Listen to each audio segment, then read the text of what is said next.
Bom dia, graça e paz, todo mundo bem?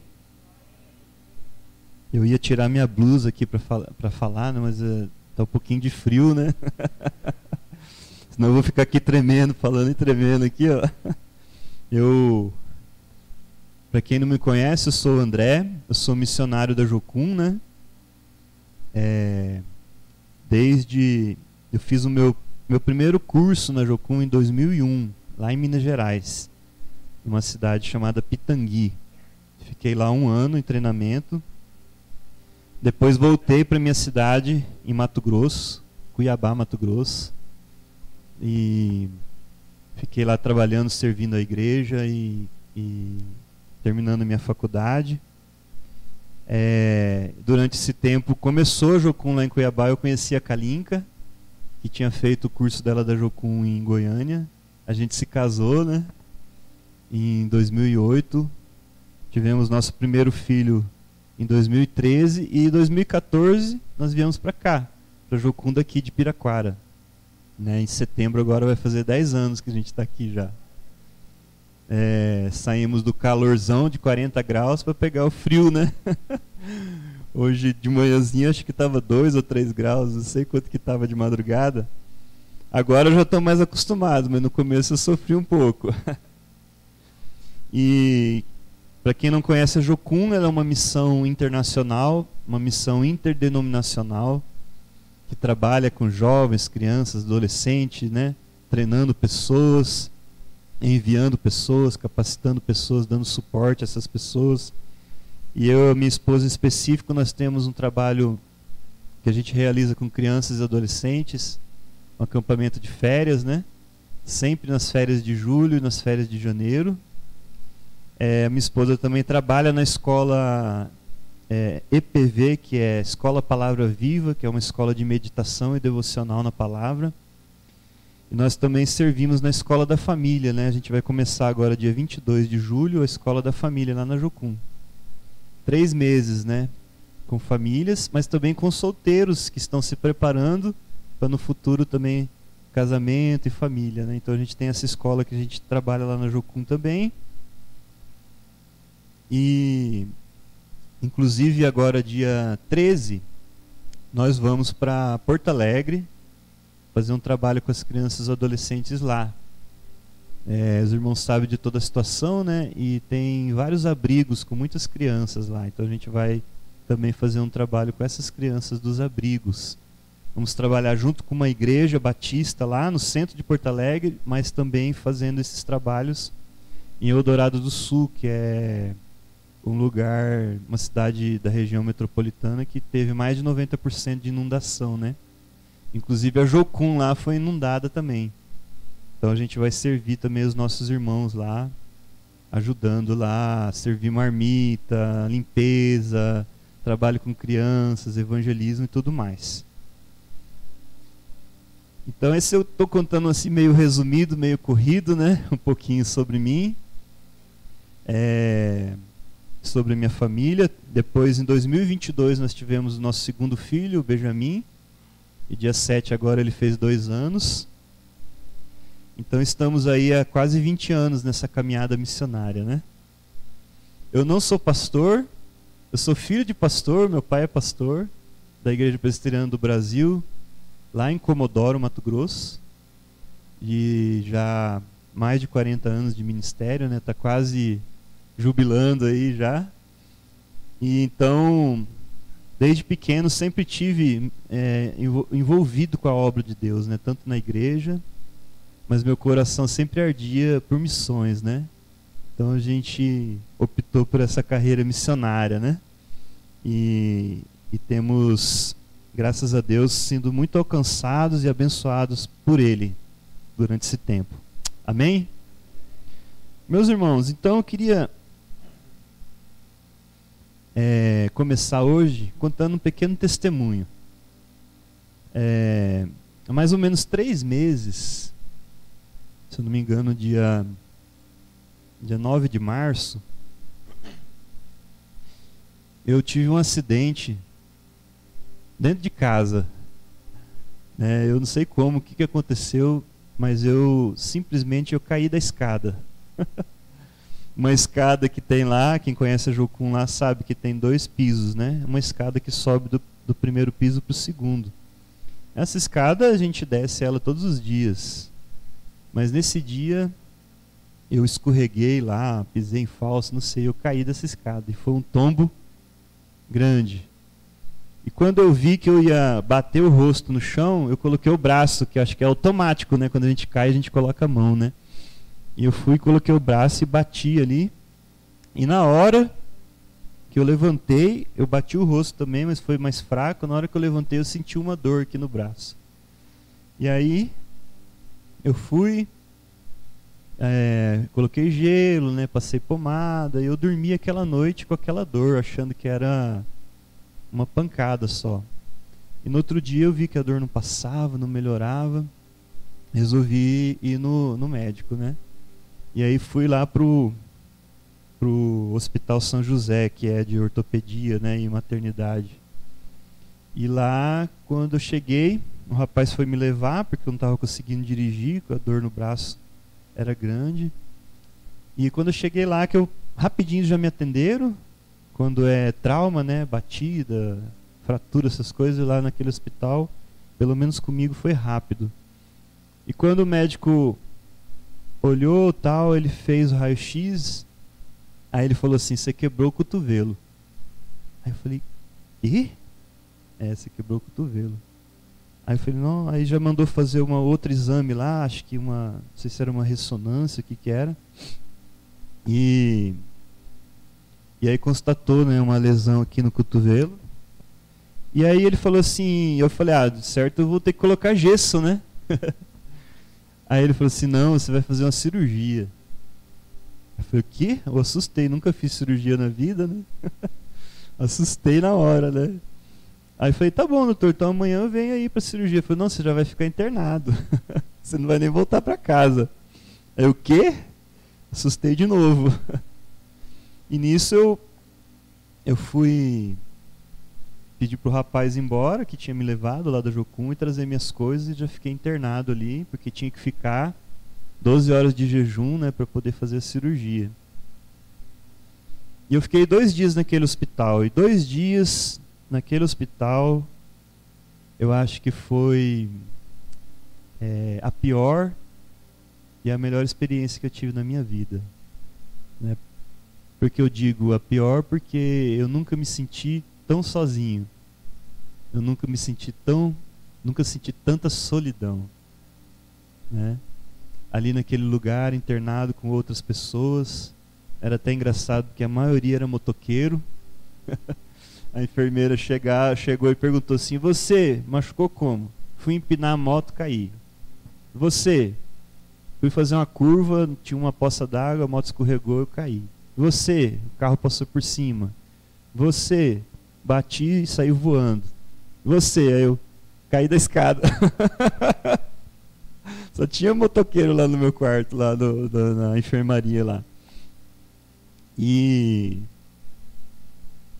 assim, não podia ter visita, só tinha um horário de visita. Minha esposa foi lá rapidinho, 20 minutinhos. Até o pastor tentou ir, mas no dia que ele foi, não deu certo, não sei o que aconteceu, ele só conseguiu ir no outro dia. Mas eu fiquei ali, naquele lugar, me sentindo muito sozinho, né? E quando eu fui para a cirurgia, eu falei para Deus: Senhor, eu não tenho nada. Minha família não está aqui, meus amigos não estão aqui, né? Nem o pastor conseguiu entrar. Minha esposa entrou muito rápido. Eu fiquei ali conhecendo aqueles rapazes, né? Com histórias terríveis, assim, de droga, de criminalidade, de várias coisas. Tive oportunidade, né, de orar por eles e tal. Mas quando eu estava indo para a cirurgia, eu falei assim: Senhor, eu só tenho a Ti. Eu só tenho o Senhor. Eu não tenho mais ninguém, né? Vou ser operado por uma pessoa que eu não conheço. O processo que vai ser feito, não sei. né? Mas eu só tenho o Senhor. Eu não tenho mais nada, né? Eu não tenho ninguém aqui, né? Até o celular eu tive que deixar no quarto, né? Porque você não pode entrar com nada no centro cirúrgico.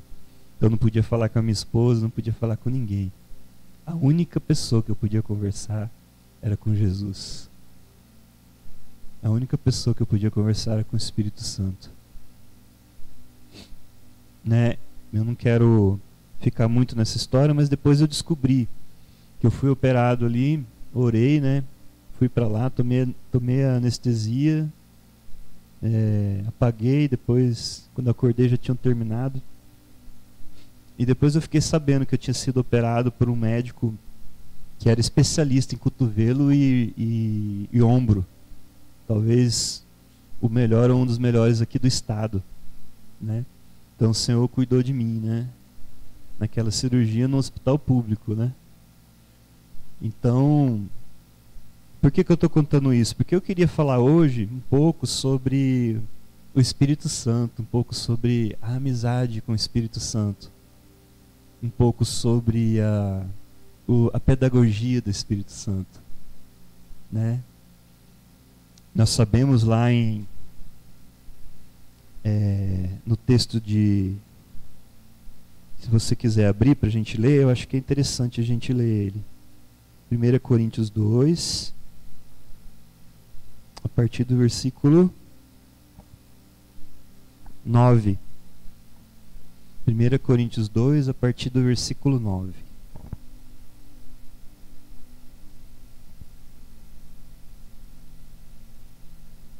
Mas como está escrito, nem olhos viram, nem ouvidos ouviram, nem jamais penetrou em coração humano o que Deus tem preparado para aqueles que o amam. Mas Deus nulo revelou pelo Espírito, porque o Espírito a todas as coisas perscruta, até mesmo as profundezas de Deus. Porque qual dos homens sabe as coisas do homem, senão o seu próprio espírito que nele está? Assim também, as coisas de Deus ninguém as conhece, senão o Espírito de Deus. Ora, nós não temos recebido o Espírito do mundo, e sim o Espírito que vem de Deus, para que conheçamos o que por Deus nos foi dado gratuitamente. Disto também falamos, não em palavras ensinadas pela sabedoria humana, mas ensinadas pelo Espírito, conferindo coisas espirituais com espirituais. Ora, o homem natural não aceita as coisas do Espírito de Deus, porque eles são loucura, e não pode entendê-las, porque elas se discernem espiritualmente. Porém, o homem espiritual julga todas as coisas, mas ele mesmo não é julgado por ninguém. Pois quem conheceu a mente do Senhor que o possa instruir? Nós, porém, temos a mente de Cristo. Amém? Que palavra, né? Eu acho que essa palavra aqui não precisa falar mais nada. Ela fala por si própria, né? Ela nos exorta, ela nos ensina, ela nos chama a atenção, ela nos faz lembrar, né? Que nós precisamos ser homens e mulheres espirituais.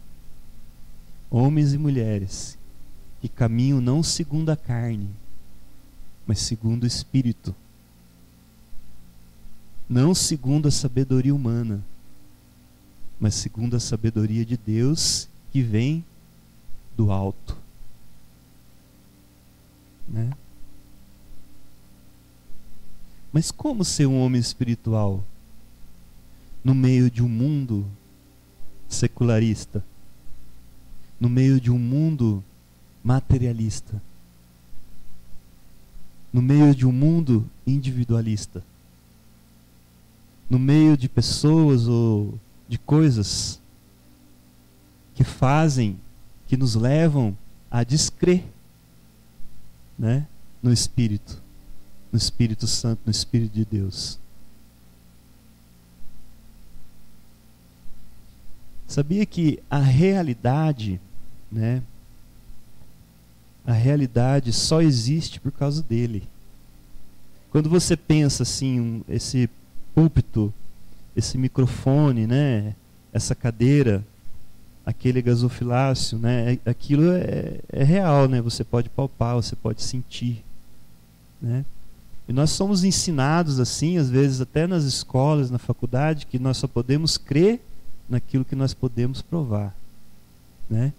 Eu só posso crer que isso existe porque eu estou vendo, porque eu estou tocando, porque eu estou usando, porque eu estou falando, né?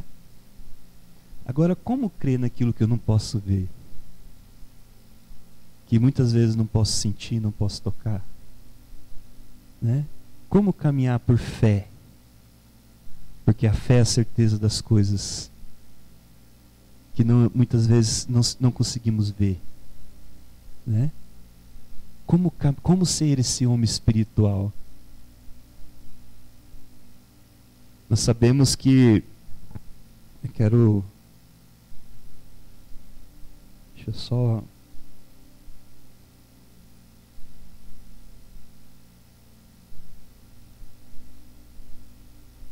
quero que os irmãos, se puderem abrir, ou eu vou lendo aqui em Hebreus 1:3.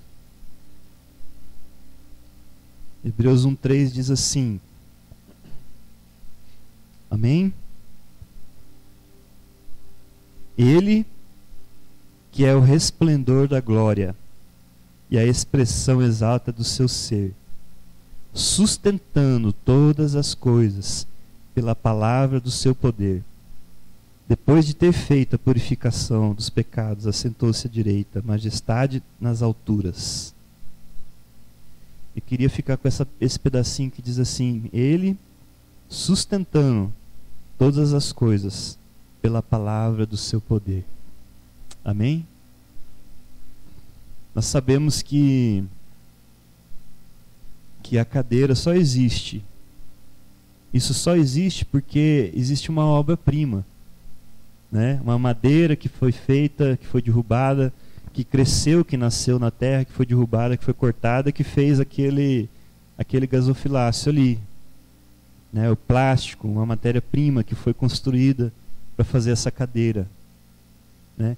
Os instrumentos, que tudo só existe porque uma pessoa foi criada, gerada por Deus, e Deus deu para ela sabedoria, dons e talentos, né? Ensinou para ela uma profissão que às vezes ela aprendeu do pai ou do avô, ou estudou numa escola, não sei. E ele foi capacitado, né, para poder construir um instrumento, uma caixa de som, alguma coisa assim. Então tudo que é realidade só existe por causa dele, porque ele sustenta todas as coisas, né, com a palavra do seu poder, com a palma das suas mãos, né? O firmamento só existe porque ele sustenta, né? As estrelas, o universo só existe porque ele sustenta. Nós só existimos por causa dele, né? Você foi gerado por causa dele, né? Senão você não estaria aqui. Ele é o dono da vida e da morte. Ele pode dar vida, ele pode tirar a vida, e se ele quiser ele pode dar novamente, porque ele é Senhor. E ele sustenta todas as coisas pela sua palavra. Amém? Você crê nisso? Glória a Deus, né? Mas nós precisamos caminhar não segundo esse materialismo daquilo que nós podemos provar, mas nós temos que crer que a realidade é espiritual. Tudo é espiritual. Tudo. Não existe separação do sagrado e secular. Tudo é dele e tudo é por ele, né? Como que diz lá em Romanos 11:33, né? Porque dele, por ele e para ele são todas as coisas. Todas as coisas, né?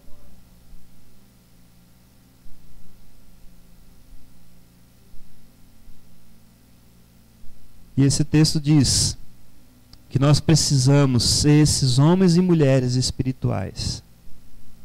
Que nós precisamos discernir espiritualmente. Né? Não o espírito do mundo, mas o espírito de Deus. Agora, André, como que eu posso ser mais espiritual? Né? Quais são as ferramentas para eu ser um homem espiritual? Né? Você precisa ser um homem de oração. Você precisa ser uma pessoa que ora. Porque o que é a oração? A oração é relacionamento com Deus. A oração é você colocar diante dele todo o seu dia. Todos os seus desejos, sonhos e propósitos. Todas as suas frustrações, decepções. Todo o seu caminhar. Né? Por isso nós precisamos orar toda hora. Orando em todo tempo, em espírito. Porque Deus é espírito. E importa que os seus adoradores, aqueles que o servem, aqueles que o cultuam, como nós estamos fazendo hoje aqui pela manhã, o adore em espírito. E através da oração, da intimidade, da oração diária, intensa, né? Nós desenvolvemos a nossa espiritualidade. Nós conhecemos mais ao Senhor. Nós podemos adorá-lo também em espírito. Amém? Então nós precisamos ter essa vida de oração. E essa oração não é só quando a gente está na igreja. Não é só quando as coisas estão difíceis. Não é só quando vem a crise, a solidão, a luta. Mas é em todo o tempo. Né? Quando eu devo orar, irmão missionário André, quando que eu devo orar? Toda hora. O tempo todo. Na sua casa, no seu quarto, na igreja, na rua, no seu trabalho, na sua escola, no banheiro, na cozinha. Todo tempo você tem que estar orando. Porque você é um homem, uma mulher espiritual. A salvação, ela é espiritual. Né? Se você andar um pouquinho para trás aí no texto de Coríntios, do 1 Coríntios, capítulo 1, no versículo 18 diz assim: certamente a palavra da cruz é loucura para os que se perdem, mas para nós que somos salvos, poder de Deus.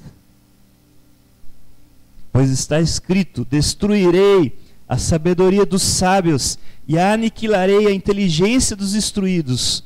Onde está o sábio? Onde o escriba? Onde o inquiridor desse século? Porventura não tornou Deus louca a sabedoria do mundo? Visto como na sabedoria de Deus o mundo não o conheceu por sua própria sabedoria. Aprove a Deus salvar os que creem pela loucura da pregação. Porque tanto os judeus pedem sinais como os gregos buscam sabedoria. Mas nós pregamos a Cristo crucificado, escândalos para os judeus, loucura para os gentios, mas para os que foram chamados, tanto judeus como gregos, pregamos a Cristo, poder de Deus e sabedoria de Deus. Porque a loucura de Deus é mais sábia do que a dos homens, e a fraqueza de Deus é mais forte do que as dos homens. Meu querido, minha querida, você nunca vai acessar a Deus pela sabedoria humana. Nunca. Você pode passar 10 anos estudando. Você pode ser um mestre, você pode ser um doutor. Você pode fazer quantos cursos você quiser. Você pode ser um mega profissional. Você pode ser um professor, você pode ser um PhD. Mas você nunca vai acessar a sabedoria de Deus pela sabedoria dos homens, pela sabedoria do mundo. Nunca. Você só pode conhecer a Deus através da sabedoria dada por Ele, derramada pelo Espírito Santo, né? Contemplada através da sua palavra. Porque Deus tornou a sabedoria do homem louca, para que os pequeninos e aqueles que simplesmente dizem assim: eu creio, Senhor, Eu quero. Eu entendo a sua cruz. Eu entendo a sua salvação, que foi derramada por mim, né? Através de Jesus, seu filho, como a gente cantou aqui, né? Como a gente cantou aqui, eu creio. Como que é, Rafael? Eu creio em Jesus. Eu creio na morte de Jesus. Eu creio na ressurreição. Eu creio na sua palavra. Eu creio no seu Espírito Santo.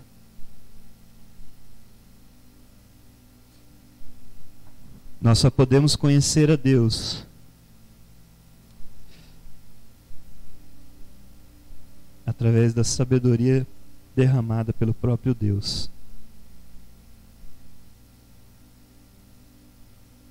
Visto como na sabedoria de Deus o mundo não a conheceu por sua própria sabedoria. Aprove a Deus salvar os que creem pela loucura da pregação. Nós precisamos conhecê-lo. E lá no texto, no final do texto do capítulo 2, diz assim: Pois quem conheceu a mente do Senhor, que o possa instruir? Nós, porém, temos a mente de Cristo. Precisamos ter a mente de Cristo. Precisamos crer que a salvação é sobrenatural, mas que a salvação atua naquilo que é natural, porque tudo é espiritual. Quando você cozinha, é um ato espiritual. Quando você trabalha, é um ato espiritual. Quando você estuda, é espiritual. Quando você conversa, quando você brinca com seu filho, quando você está com sua esposa, tudo é espiritual. Porque todas as coisas são sustentadas por Ele, pela sua palavra. Amém? Porque como que diz lá em João 1, bem no comecinho de João 1, esse texto é maravilhoso. No princípio era o Verbo, e o Verbo estava com Deus, e o Verbo era Deus. Ele estava no princípio com Deus. Todas as coisas foram feitas por intermédio dele, e sem ele nada do que foi feito se fez. A vida estava nele, e a vida era a luz dos homens. A luz resplandece nas trevas, e as trevas não prevalecem contra ela. Todas as coisas foram feitas por intermédio dele, e sem ele nada do que foi feito se fez. Nada. Você crê nisso?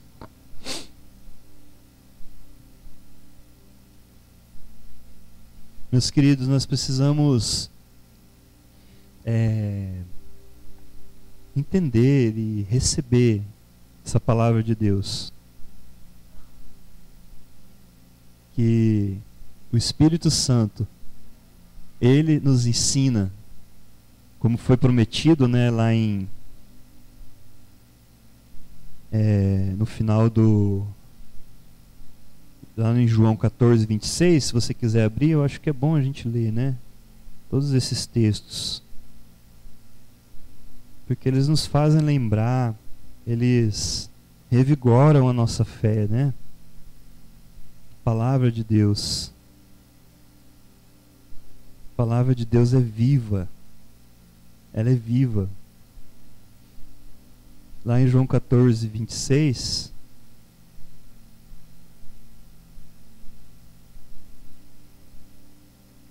Mas o Consolador, o Espírito Santo, a quem o Pai enviará em meu nome, esse vos ensinará todas as coisas e vos fará lembrar de tudo que eu tenho dito.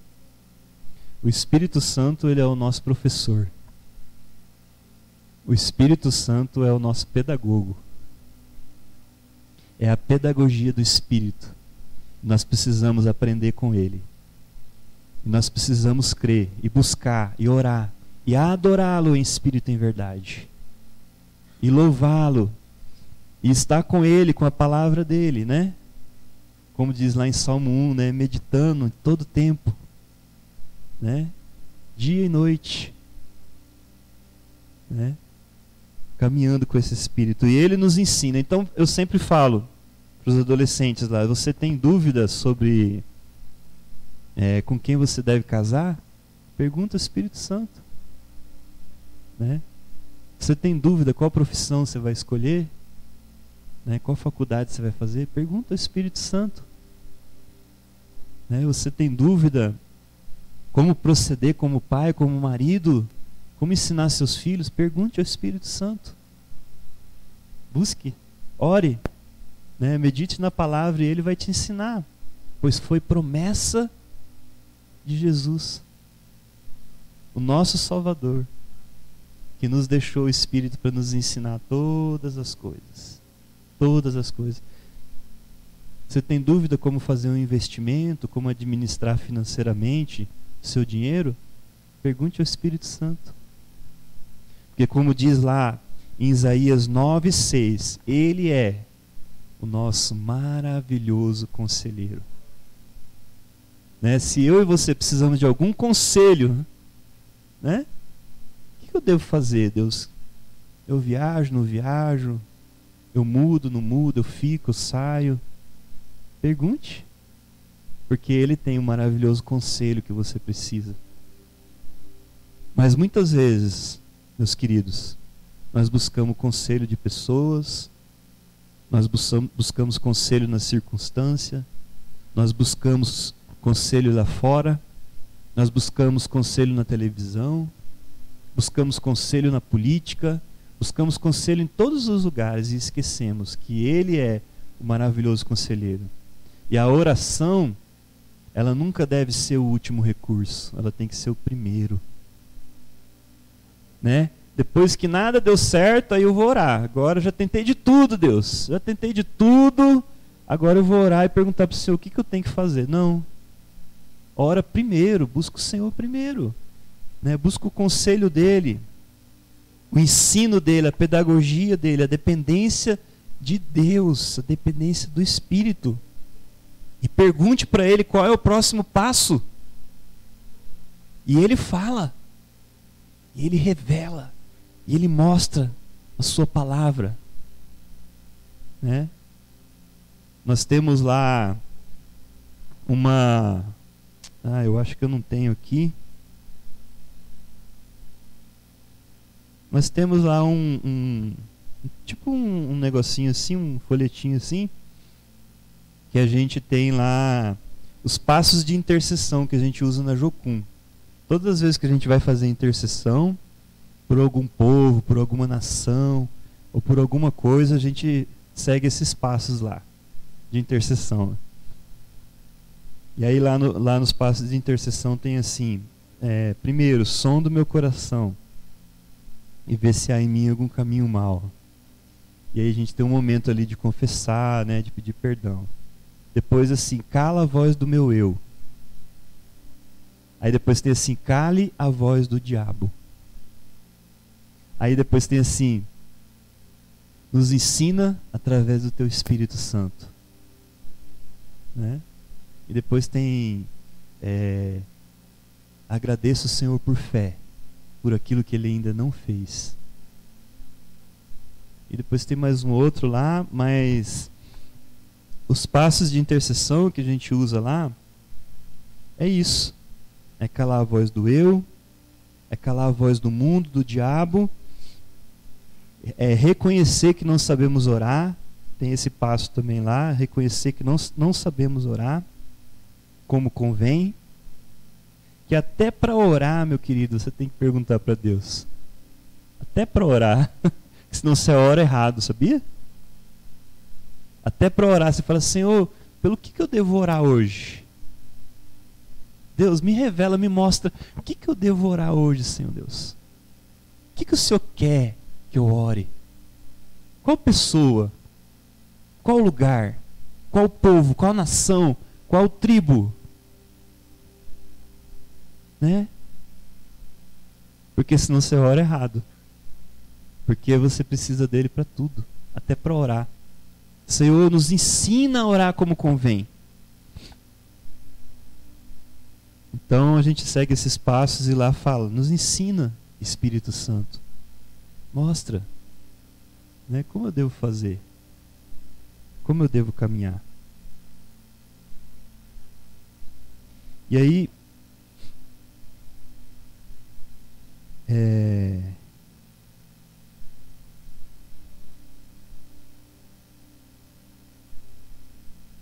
eu queria caminhar aqui para o finalzinho, lendo uma história que os irmãos conhecem muito bem, que está lá em Atos 3, né, a partir do versículo 1 ao 19.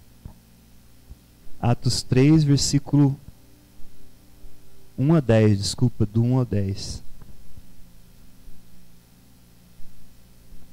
Que é a cura de um coxo, né? Pedro e João subiam ao templo. Atos 3, versículo 1. Pedro e João subiam ao templo para a oração da hora nona. Era levado um homem coxo de nascença, o qual punham diariamente à porta do templo, chamada Formosa, para pedir esmola aos que entravam.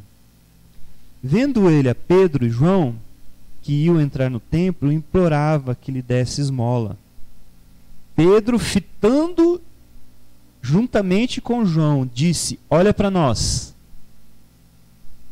Pedro, porém, lhe disse: não possuo nem prata nem ouro, mas o que tenho, isso te dou. Em nome de Jesus Cristo Nazareno, anda.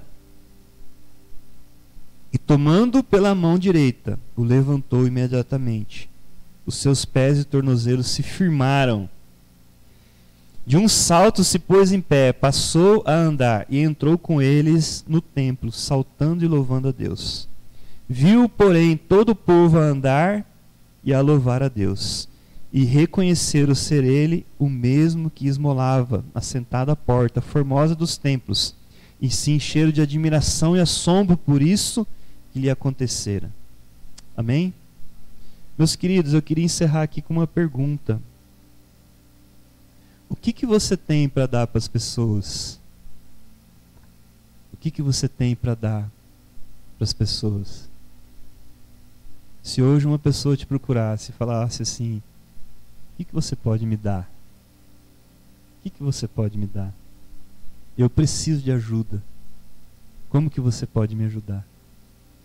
Né? Esse homem estava ali pedindo esmola, né? E ele pediu, né, para Pedro ali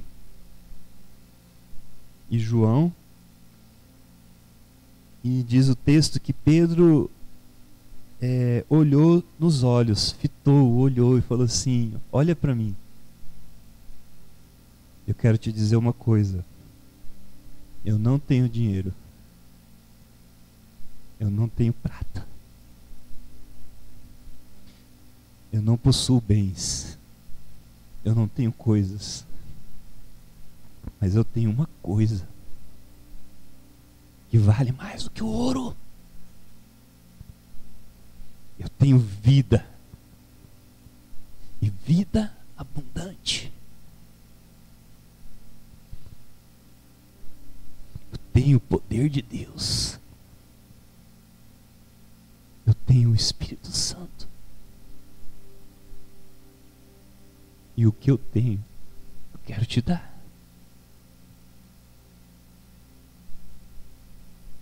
O que você tem para dar para as pessoas? O Jimmy, lá na Jocum, ele fala... O Jimmy é o fundador da Jocum, né? Ele fala assim: a melhor coisa que nós temos para dar e oferecer para as pessoas é a qualidade do nosso relacionamento com Deus. Nós não temos mais nada para dar para as pessoas que não seja derramado e dado por Ele, pelo Espírito de Deus. Eu acho interessante que se perguntasse para aquele homem o que era mais importante para ele naquele momento, era receber uma esmola. Se eu perguntasse para você hoje, o que é mais importante para você hoje? O que você está precisando hoje? Né? Talvez alguém falar, eu estou precisando de dinheiro, né? Quem não está precisando, né? Estou precisando de um milagre, estou precisando de uma bênção, estou precisando de uma construção, estou precisando de um carro, estou precisando de um trabalho, né? Estou precisando de muita coisa. Aqui tem várias necessidades, né? Eu também tenho as minhas necessidades. Mas se Jesus olhasse para você e falasse como ele disse para aquela mulher, né? Alguém me tocou. Né? E falei, como assim alguém te tocou? No meio dessa multidão, todo mundo se esbarrando, né? Se pegando e tal, e alguém te tocou? Lógico que alguém te tocou, né? Falou, não, alguém me tocou diferente. Eu senti que de mim saiu poder. Eu senti que de mim saiu graça. Né? Alguém me tocou com fé. Né? Se Jesus te perguntasse, né, como ele perguntou para aquele homem, o que você precisa? O que você quer de mim? O que você quer de mim? O que você falaria para ele? Né? Você pediria uma esmola? Você pediria algo? O que você pediria para Deus? O que é mais importante para você? O que é mais importante para mim? Presta atenção, meu querido, isso é maravilhoso demais. Pedro e João sabia que ele tinha a maior riqueza de todas. E ele olhou nos olhos e falou assim: não tenho ouro, não tenho prata, mas uma coisa eu tenho, né? Uma coisa eu tenho, especial, grande, maravilhosa, tremenda, sobrenatural, mas ao mesmo tempo real, viva, né? Eu quero te dar esse milagre, né? Levanta e anda, né? E as pessoas ficaram maravilhadas. E eu te dou isso em nome de Jesus Cristo, o Nazareno.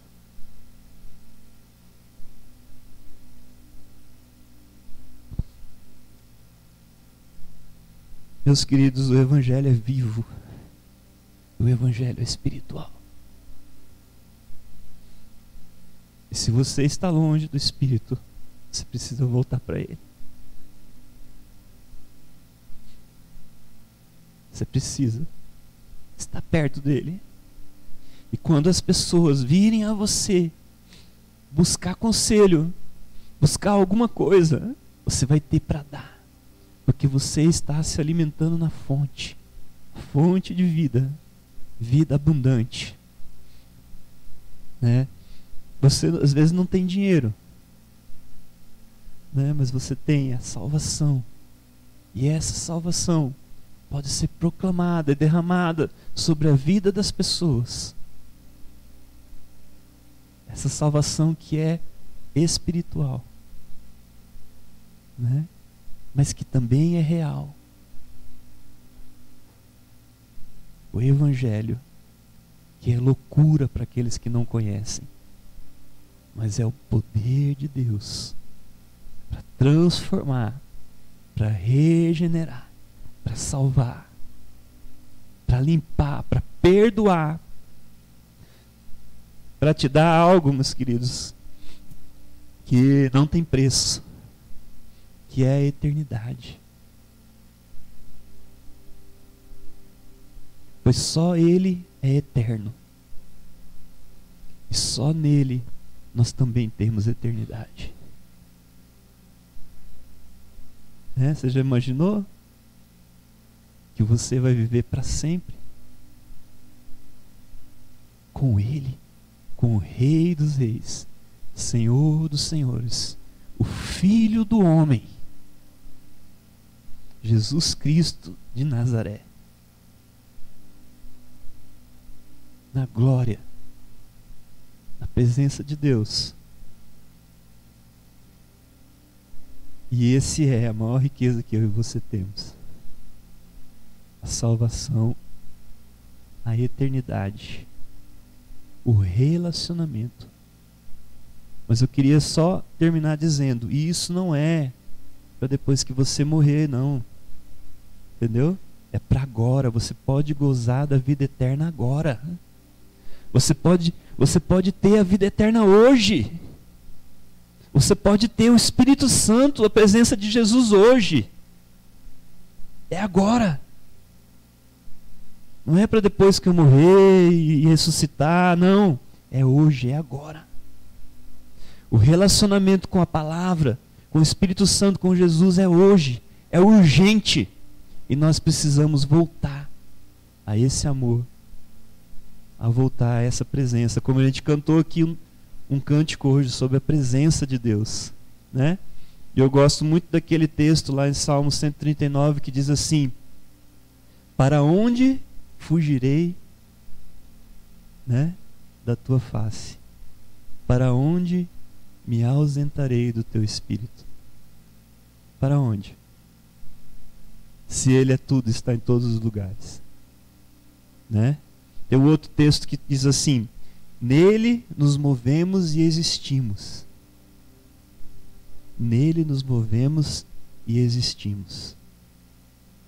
Eu achei muito interessante uma ilustração que uma moça fez lá na Jocum. Não é que Deus está em todo lugar, né? Se você vai lá para o sul, Deus está lá. Se você vai lá para o norte, Deus está lá. Se você, né, vai para outro país, para outra cidade, para outro bairro, Deus está lá. Não. Ela fez uma ilustração que eu gostei muito. É mais ou menos assim, ó. É como se Deus fosse esse livro, essa Bíblia, né? E nós estamos aqui, ó, nesse livro, né? Então, aonde a gente se mover, a gente está se movendo em cima desse livro. Então a realidade é Ele, a realidade é Deus. E Deus é muito maior que esse livro aqui. Então você está nele. E aonde você se mover, você se move nele. Não é porque você vai lá e Ele vai estar lá. Você vem aqui, aí Ele corre e vem para cá também. Aí você vai para lá, Ele vem e corre. Não. É que aonde você caminhar, aonde você viver a sua vida, sei lá, os seus 80 anos, os seus 60 anos, os seus 100 anos, né? Todas as cidades que você morar, todas as pessoas que você conhecer, todos os lugares que você for, tudo que você vivenciar, todas as suas experiências, você está se movendo nele, porque você só existe nele. Nele nos movemos. Nele nós existimos. Porque para onde eu fugirei da sua presença?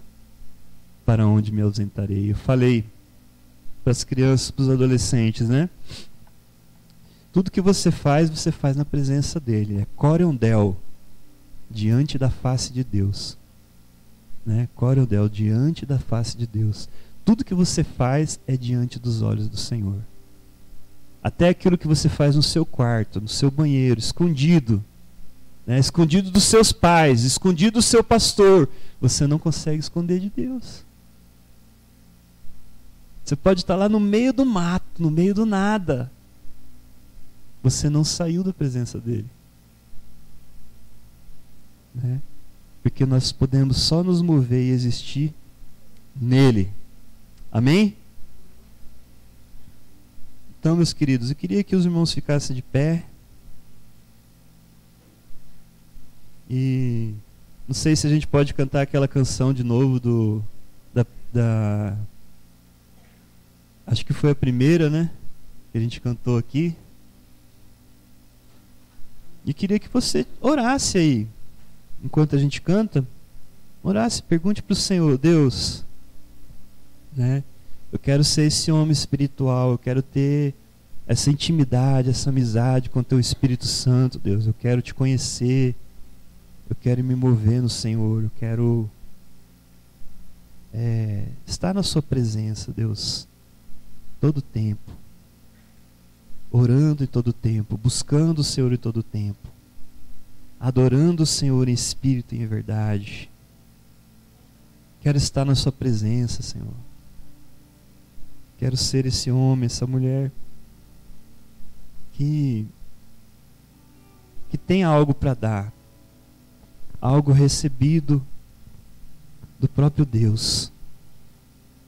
Uma palavra de esperança, uma palavra de fé, uma palavra de sabedoria, um presente dado pelo Senhor, Pai, a salvação, a eternidade, né?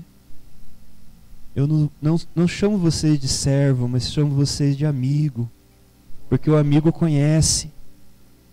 E eu tenho vos dado a minha palavra, eu tenho vos dado a minha sabedoria. Chamo vocês de filho, né? A todos aqueles que creem, deu-lhes o poder de serem chamados filhos de Deus. Então nós somos filhos de Deus, nós somos amigos de Deus, amigos do Espírito Santo, pois Ele nos ensina, Ele é o nosso professor. E nós queremos caminhar em Espírito, Deus, queremos adorar em Espírito, Senhor. Resgata, Senhor Deus, resgata, não nos deixa viver segundo o materialismo, o secularismo, o mundanismo, Senhor Deus. Não nos deixe ser escravo das coisas desse mundo, Pai. Não nos deixe ser escravo do dinheiro. Não nos deixe ser escravo das preocupações, das ansiedades, Senhor. Liberta-nos, ó Deus, liberta-nos em nome de Jesus, Pai. Mas nos deixe ser escravos do Senhor, da sua morte e ressurreição, da sua cruz, da sua palavra, Pai. E te servir, te amar com tudo que temos, com tudo que somos, ó Pai. Em nome de Jesus, poder oferecer para as pessoas a qualidade e intimidade do nosso relacionamento, Pai. Com o Senhor, com a sua palavra, a presença. E quando alguém olhar nos nossos olhos e falar assim, o que você tem para me dar? Eu tenho Jesus. Eu tenho o Espírito Santo. Eu tenho a palavra de Deus. E essa eu te dou. De graça. E essa realiza milagres e coisas sobrenaturais. Nem olhos ouviram, nem olhos viram, nem ouvidos ouviram. Aquilo que só o Senhor pode revelar e mostrar. Ó Deus, nós queremos caminhar nessa presença. Caminhar nessa presença viva. E atuar, Deus. Atuar no dia a dia.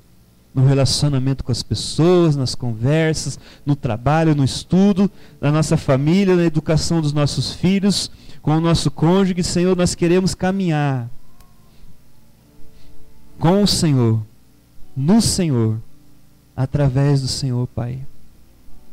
Derrama sobre nós a Tua presença, Espírito Santo. Derrama sobre nós, Pai, mesmo esse Espírito, Senhor Deus.